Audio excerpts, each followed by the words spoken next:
Olá pessoal, estamos aí, desculpa, 2 minutinhos de atraso aí. Mas o que eu me propus a falar hoje é referente a quadrilhas, quadrilhas de criminosos.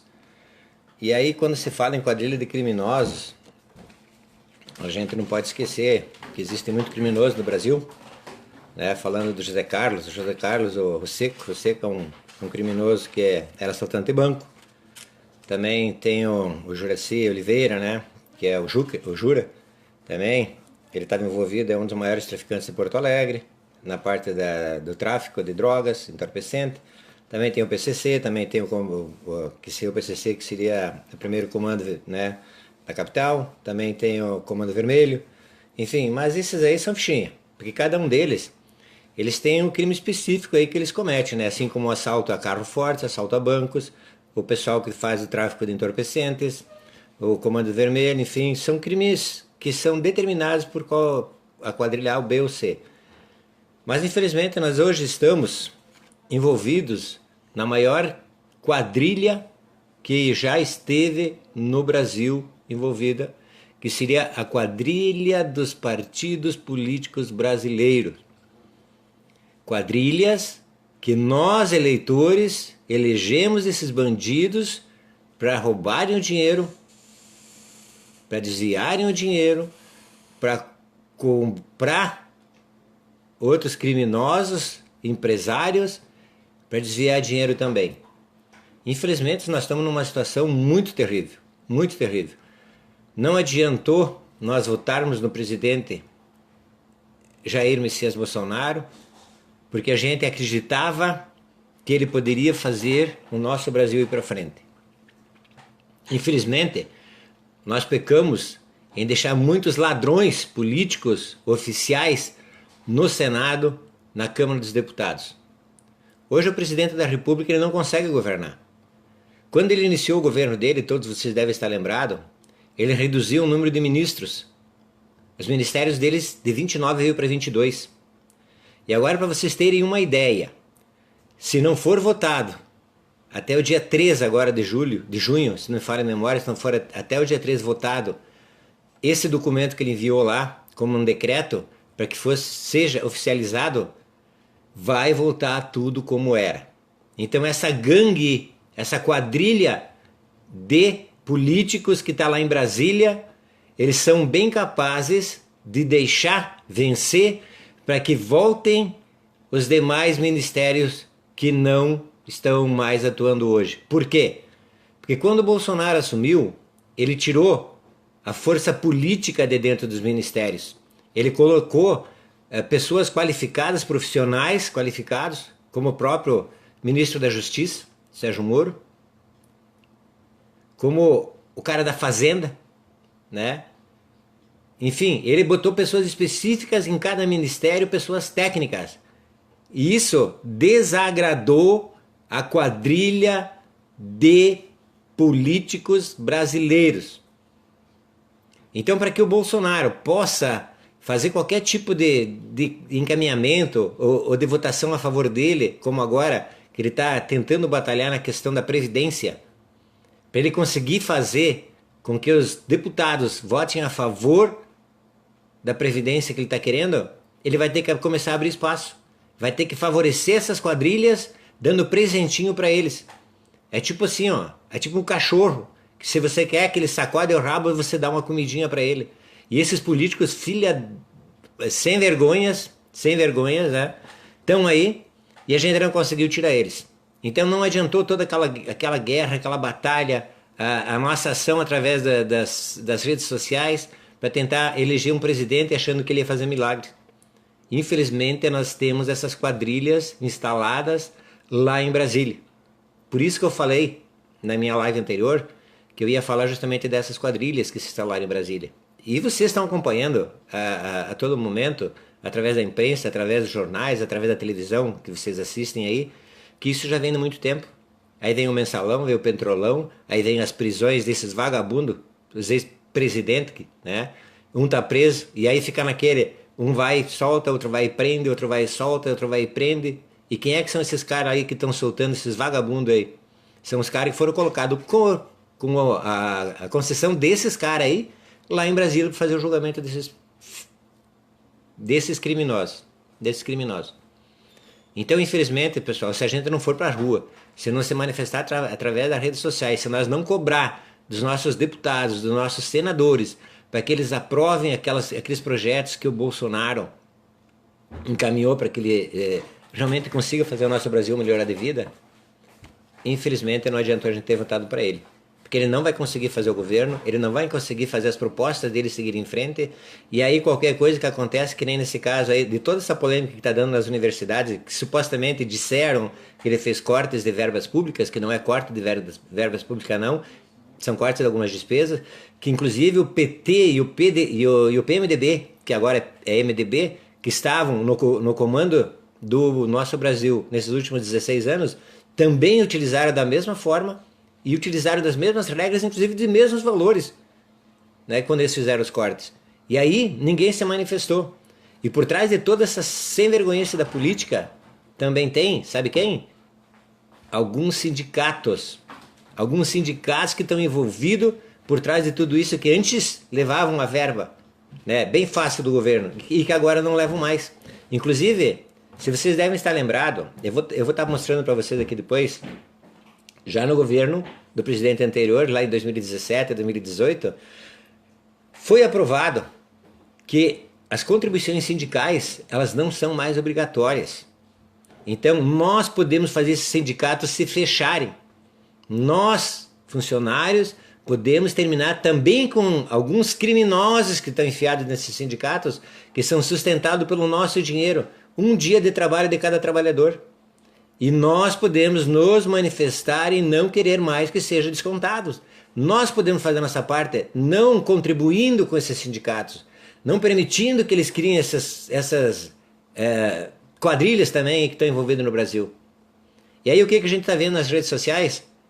Supostos alunos despidos, peladões na verdade, né? Se manifestando contra o governo. Mas que tipo de atitude uma pessoa universitária, uma pessoa que está buscando educação, vai tentar fazer manifesto para buscar dinheiro? Mas então que vai vender o corpo, que vai ser meretriz, que vai ser um viado, que vai vender o corpo e pega dinheiro.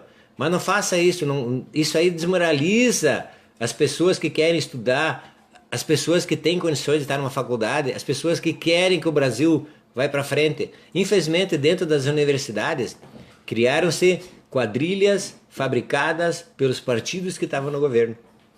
São comunistas que estão dentro desses lugares querendo destruir a moral do povo, querendo destruir a moral de alguns professores que eles querem que seja dado ensinamento. Eles querem destruir a vontade daqueles alunos que realmente querem que a educação seja dada, que eles sejam qualificados para futuras profissões. O que deu para perceber nesses últimos dias, nessas manifestações que fizeram, é que muitos alunos acabaram entrando nessa caminhada sem saber o porquê que estavam lá. Então, o Brasil, ele se formou dentro dessa máfia da política, onde que 2 ou 3 ou 4 partidos se envolveram principalmente, e através daí é que eles começaram a destruir o nosso Brasil. Quantos bilhões que foram saqueados do Brasil? Como disse anteriormente, o PCC, Comando Vermelho, esses outros criminosos, Seco e companhia, eles têm um crime definido que eles fazem. Ou assalto a banco, ou trabalho com tráfico de droga. Já essa quadrilha formada por políticos, por partidos políticos brasileiros, eles embutiram tudo que é tipo de crime nessas quadrilhas. Eles furtam da saúde, eles furtam da infraestrutura, eles furtam da educação, eles tiram dinheiro de tudo. E basta você ver as filas de pessoas que estão no hospital. Quantas pessoas estão sem medicamentos hoje porque não tem dinheiro? Essa semana mesmo o próprio Ministério estava falando, a notícia está trazendo a quantidade de pacientes que não têm dinheiro para comprar medicação. E infelizmente isso vai aumentar muito. Pessoal. Essa reforma da Previdência que o presidente Bolsonaro está fazendo, ela já iniciou lá no governo da Dilma. Ela passou pelo governo Temer. Ele simplesmente encaminhou. Ele fez algumas alterações e encaminhou agora. Não é ideia dele. Por que esses bandidos, esses pão com mortadela, como sempre digo. Por que eles não se manifestaram lá quando era o PT que estava comandando o país? Por que eles não criticaram em cima naquele momento? Por que hoje eles estão vindo para cá? Porque eles não querem que o Brasil progrida. Aquilo que a mídia está trazendo, aquilo que a gente vê todo dia e que umas pessoas desconhecem a verdade, são levados por disque desses que não sabem o que fazer. Se a Previdência não passar, se realmente essas questões de aposentadoria não passarem agora, o Brasil vai quebrar. Para vocês terem uma ideia, eu já disse outro dia, a Previdência hoje ela recebe 1.000 e paga 2.000. Então não tem condições, não tem condições. Quem está aposentado, eu no meu caso sou aposentado pelo Estado do Rio Grande do Sul, não é pelo INSS. Eu já sou aposentado há algum tempo. Eu trabalhei 30 anos de serviço na minha carreira, que é de policial militar. Mas eu vejo assim, ó, eu tenho minha esposa que não é aposentada, eu tenho meus filhos que não são aposentados, eu tenho meus netos que nem iniciaram o trabalho.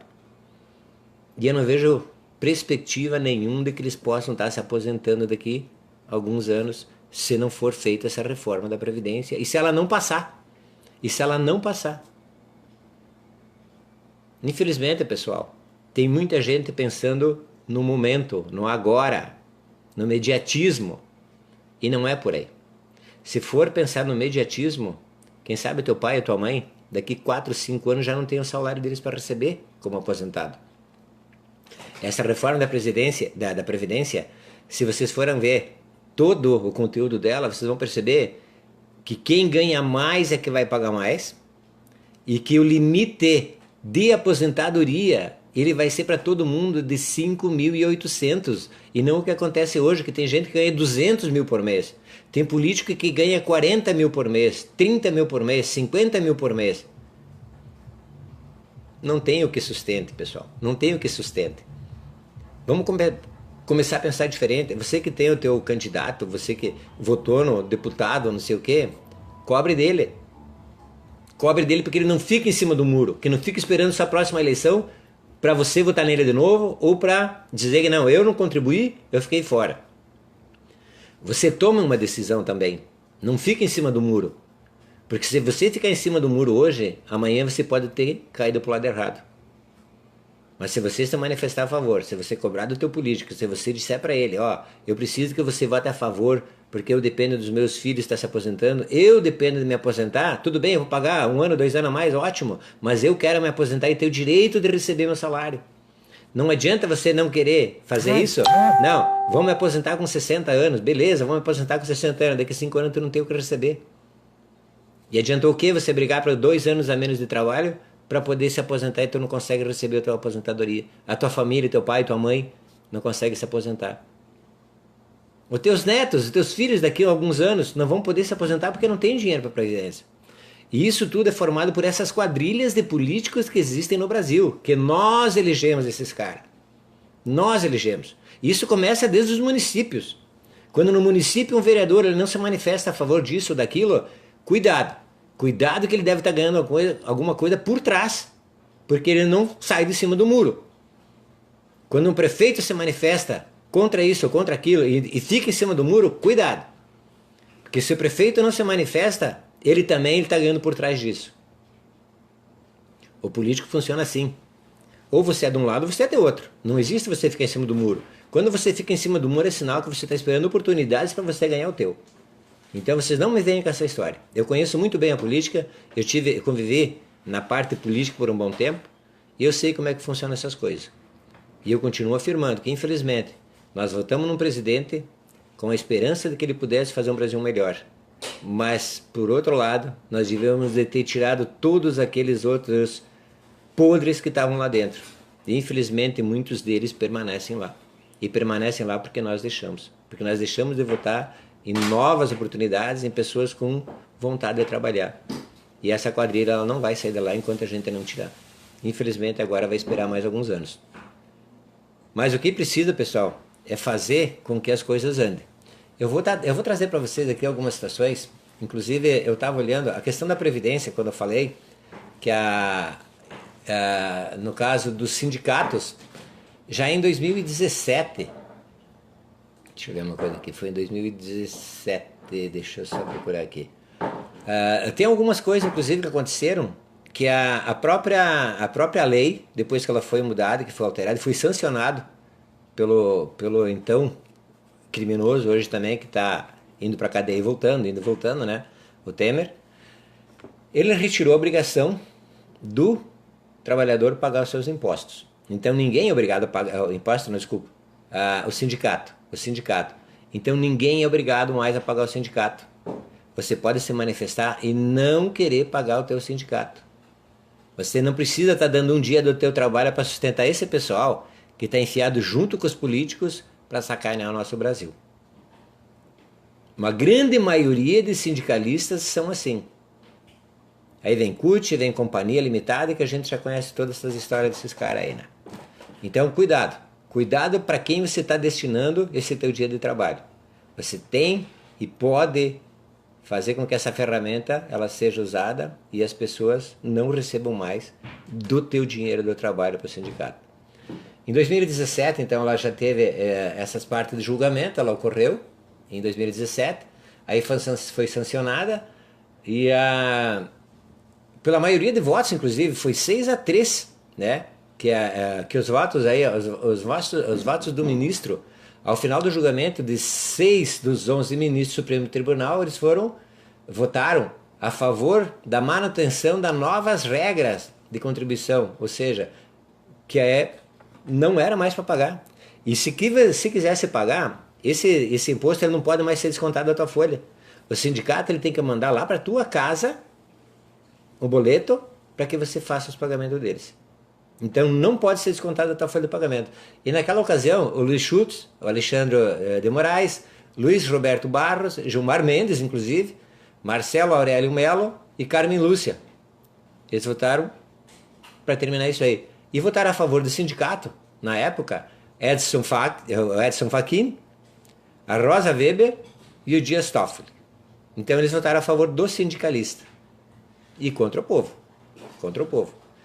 Também, aquela questão que trata dos acertos, quando você sai do teu trabalho, quando você encerra o teu compromisso com a empresa, quando é botado para a rua, que antes você tinha que ter a participação do sindicato para o sindicato fazer uma avaliação das contas da empresa que te deu trabalho para ver se eles estavam te pagando certo. Hoje não é mais obrigatoriedade.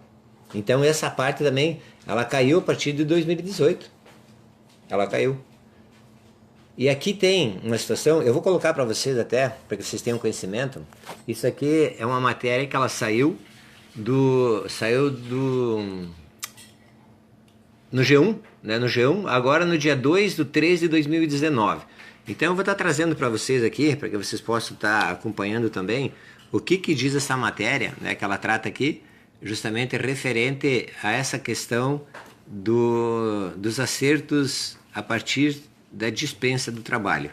Vamos começar com o básico. Queria que você explicasse para a gente justamente o que muda nessa relação de fim de contrato de trabalho sem a presença dos sindicatos nessa jogada.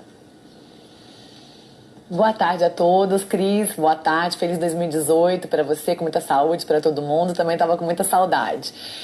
O que mudou foi o seguinte, com a reforma trabalhista em novembro, um dos dispositivos da CLT que saíram foi a necessidade de, na rescisão do contrato de trabalho, passar por uma checagem, uma conferência no sindicato. Antes, todo contrato de trabalho que tivesse mais de um ano de tempo de casa, para valer aquela rescisão, a empresa fazia dispensa ou o trabalhador pedia demissão, tinha que marcar no sindicato uma chamada homologação, que era uma data onde a empresa ia com o seu representante, o seu preposto, o trabalhador ia também, em casos excepcionais, se o trabalhador estivesse distante, viajando, muito doente, ele poderia nomear um procurador para ir no lugar dele, mas alguém teria que estar ali representando o trabalhador, excepcionalmente ausente, e o sindicato iria fazer uma conferência nesse chamado TRCT, que é o termo de rescisão do contrato de trabalho. Então o sindicato ia olhar, as verbas estão sendo pagas, está pagando férias, aviso prévio, qual é a causa da dispensa,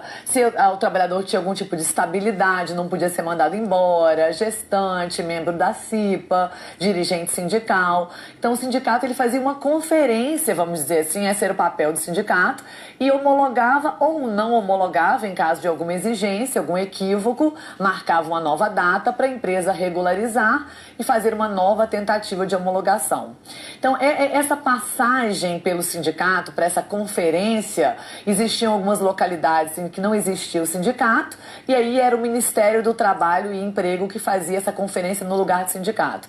E essa obrigatoriedade, Cris, ela deixou de existir com a reforma trabalhista. Então agora a gente chama de, a rescisão, ela é toda em casa. Quando a gente chama em casa, o que significa? Dentro da empresa.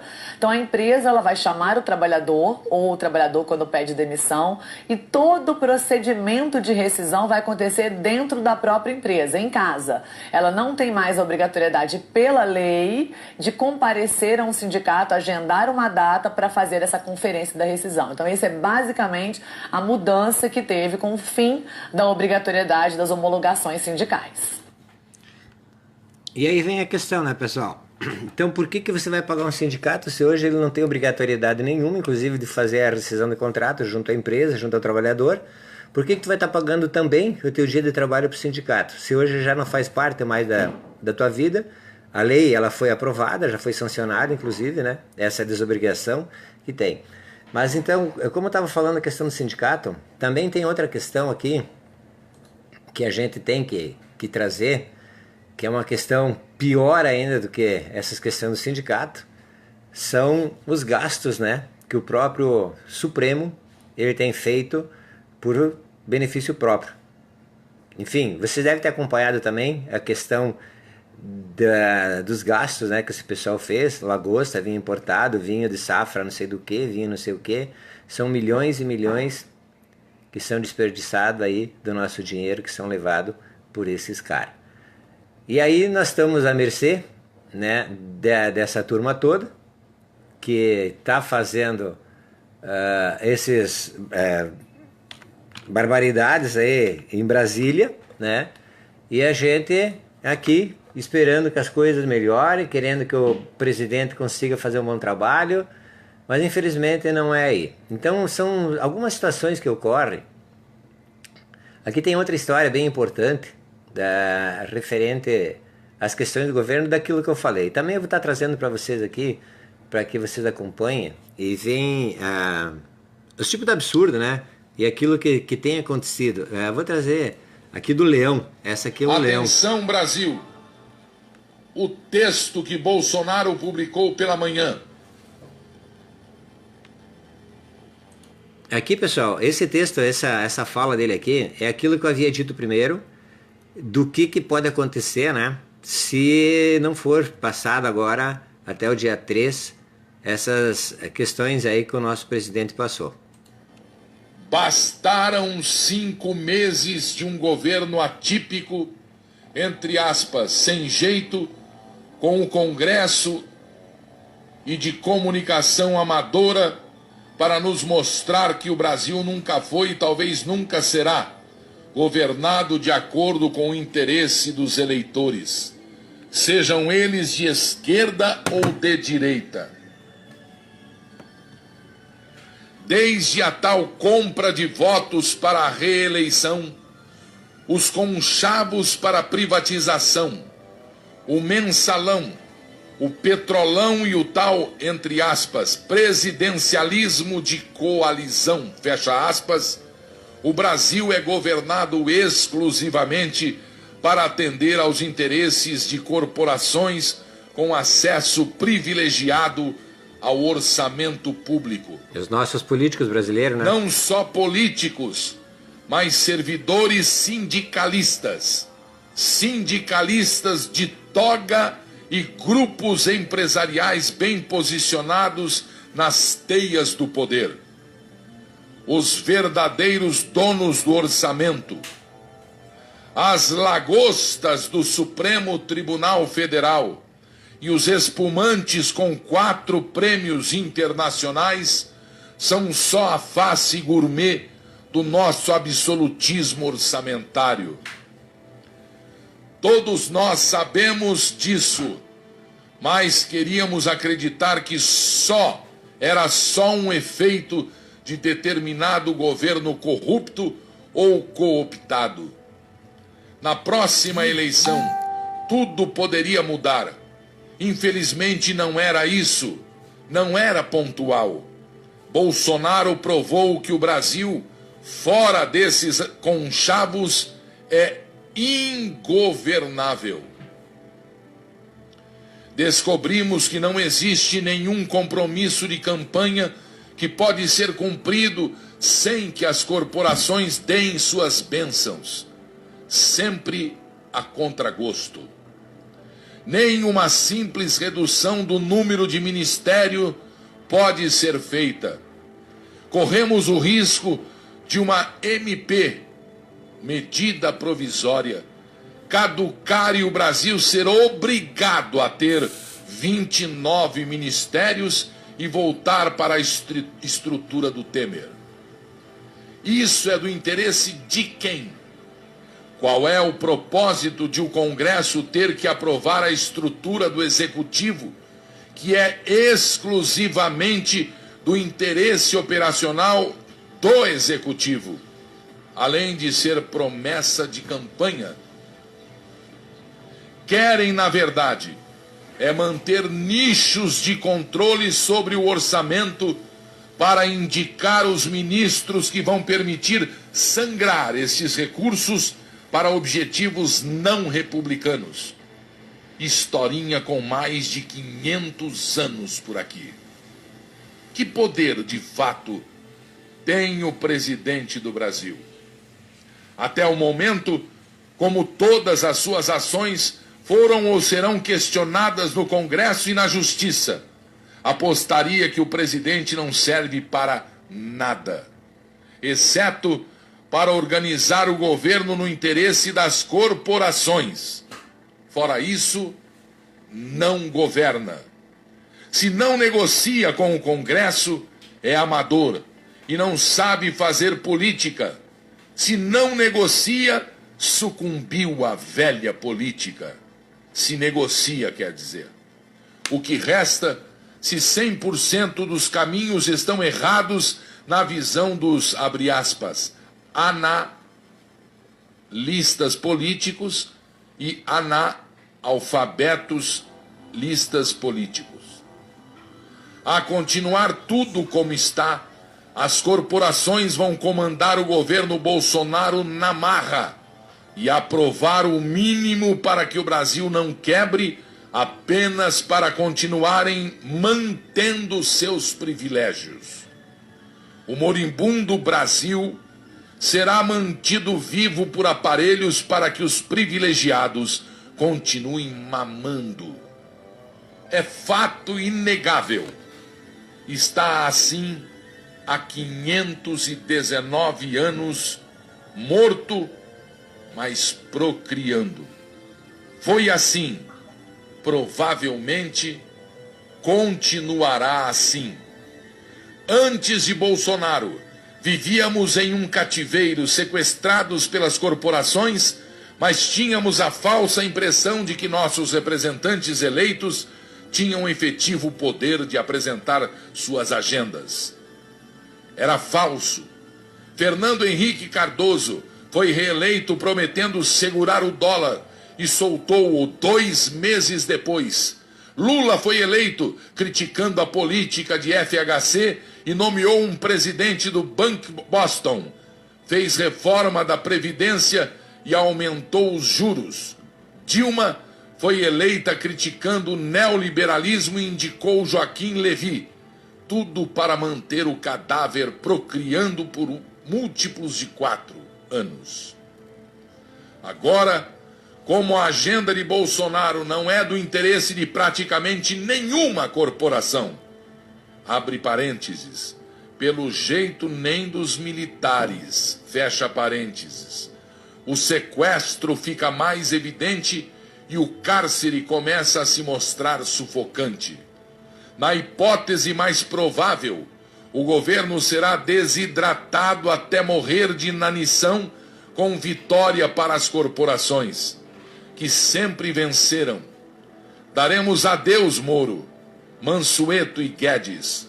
Estão atrapalhando as corporações, não terão lugar por muito tempo. Na pior hipótese, ficamos ingovernáveis e os agentes econômicos, internos e externos, desistem do Brasil. Teremos um orçamento destruído, aumentando o desemprego, a inflação e com calotes generalizados.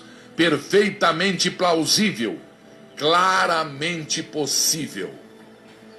A hipótese nuclear é uma ruptura institucional irreversível com desfecho imprevisível. É o Brasil sendo zerado, sem direito para ninguém e sem dinheiro para nada. Não se sabe como será reconstruído. Não é impossível. Basta olhar para a Argentina e para a Venezuela. A economia destes países não é funcional. Podemos chegar lá. Está longe de ser impossível.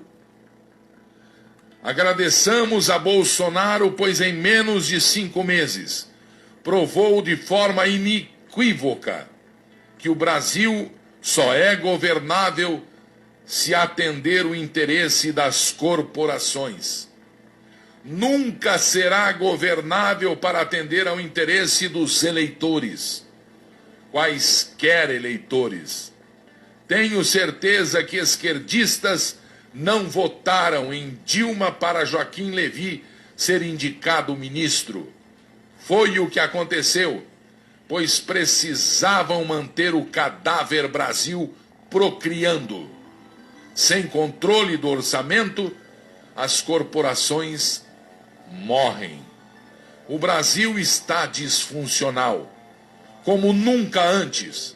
Bolsonaro não é culpado pela disfuncionalidade, pois não destruiu nada. Aliás, até agora, não fez nada de fato, não aprovou nada, só tentou e fracassou. Ele é só um óculos com grau certo para vermos que o rei sempre esteve nu e é horroroso. Infelizmente, o diagnóstico racional é claro. Vendam. Autor desconhecido. Pessoal, isso é muito triste, né? É muito triste a gente escutar isso. Por tudo aquilo que a gente conhece do nosso país, pelo dinheiro que o Brasil tem, pelas coisas que já aconteceram no Brasil, infelizmente não tem o que fazer, né? Então deu para perceber aquilo que eu falava no início. Não adiantou o nosso presidente colocar pessoas técnicas para fazer a coisa andar, porque ele também está amarrado na quadrilha política brasileira. Então, os partidos políticos que hoje, até a sua assunção aí, sugavam o Brasil, eles continuam mandando, continuam fazendo, e nada se mexe sem a aprovação deles, sem o aval deles, nada se faz se eles não permitirem. E aí corremos o risco, né, como ele mesmo dizia, se corre o risco de quê? De não passar a questão de termos somente 22 ministérios. E esses ministérios acabarem se transformando em 29, para que os políticos possam estar entrando para dentro de novo e gerenciando as nossas verbas brasileiras. Eu gostaria que você deixasse sua opinião aí embaixo, pessoal. Gostaria que tu deixasse sua opinião, inclusive através do YouTube, que a gente vai estar colocando essa mensagem. Eu sinceramente não sei o que dizer. Eu tenho pena do povo brasileiro. Eu tenho pena do povo brasileiro. Também vou deixar rapidinho aqui mais uma outra situação, para que vocês acompanhem também aquilo que não é só eu que penso, outras pessoas pensam. Nacional e dizer para a população: eu coloquei os ministros com qualidade. Gente, é a primeira vez que nós temos um economista no Ministério da Cultura. É a primeira vez que nós temos um professor que não escreve cabeçário no Ministério da Educação. Só isso já valeria. É a primeira vez que nós temos um embaixador decente no Ministério das Relações Exteriores. Só esses 3 aqui já valeria para o Bolsonaro. E um juiz no Ministério da Justiça. É a primeira vez que isso acontece. Se eu fosse Bolsonaro, iria para a TV aberta. Falaria para a população exatamente assim. Coloquei Guedes, um economista, na economia. Coloquei um médico no Ministério da Saúde. Coloquei um professor no Ministério da Educação. Coloquei um juiz no Ministério da Justiça. Cortei gastos, cortei 21 mil cargos no Executivo. Economizei todo o dinheiro que podia para que o Brasil pudesse avançar. Quero o bem da nação. Quem não está querendo isso é o Congresso e a mídia brasileira. Você tire suas conclusões. Acabou, só falaria isso. Seria o suficiente. Para mim isso já seria o suficiente. Fala em rede nacional, Bolsonaro. Fala em rede nacional.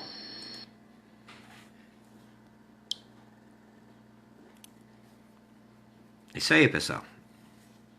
Eu, como não tenho acesso direto ao Bolsonaro, eu gostaria que vocês aí que fazem parte da minha rede social, os mais de 4.000 amigos que eu tenho, claro que muitos não se manifestam, parece que são de oposição também, mas você que é de situação, você que quer um país melhor para todo mundo, você que quer uma aposentadoria para ti mesmo, para teus filhos, faz um compartilhamento desta postagem de hoje.